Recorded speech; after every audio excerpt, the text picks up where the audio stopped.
左擁澳門，右攬橫琴。我依家所處嘅係珠海十節門 CBD 中央商務區嘅位置㗎，可以見到我身後嘅珠海中心、澳門塔同埋橫琴 IFC 三個地標建築都圍繞住我呢個位置嘅。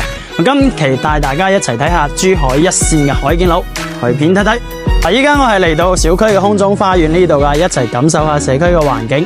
雖然唔大啦，但係都配置咗一個泳池㗎，同埋所有流動嘅下邊嘅架空層咧，都配建咗飯會所，滿足到我哋業主嘅一個日常活動需求㗎。可以見到我哋呢邊嘅超闊樓間距咧，足足超過100米嘅距離嘅。喺呢個位置出發咧，揸車7分鐘左右可以去到人工島過香港。距離三大口岸咧，拱北、青茂同埋橫琴咧，都係10分鐘唔到嘅車程嘅啫。過返香港、澳門都係非常之方便快捷㗎。而且落樓咧就有嘅輕軌站啦，可以連接廣州南，通往全國喎。過馬路對面又係超大嘅 shopping mall，華發商都，衣食住行不在話下。跟住我哋鏡頭一齊去感受下示範單位，一齊睇一套4房嘅海景單位啊！可以見到我身後分別有國際會展中心、2間5星級酒店 Sheraton Hotel 同埋 Legend Hotel 噶。同時呢個單位咧都係可以望到澳門煙花景嘅。跟住鏡頭一齊睇下房間嘅佈置。首先見到嘅係做咗一間景觀嘅次臥噶。咁出到嚟咧，擁有7.4米嘅一個巨幕下廳，同時都係佈置咗一個餐廳嘅位置嘅。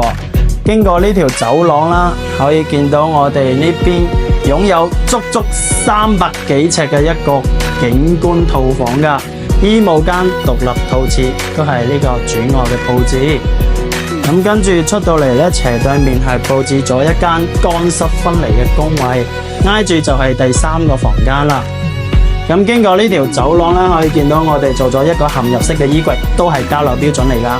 跟住咧，呢度就係第4個房間，都係帶飄窗台嘅，同埋出到嚟可以見到我哋呢度做咗一個超大嘅廚房噶，抽油煙機5件套，包括洗碗機啊、涼白呢啲都係交付標準嚟噶。入門右手邊咧係做咗一間家政房噶，洗衣機同埋鞋櫃都係呢個空間嘅佈置。咁以上呢個單位咧，總共係1460尺，做咗4房2廁噶 ，total 咧係600零萬，首期1成半90零萬就可以擁有噶啦。更多信本阿 Lam 下期帶你睇，See you。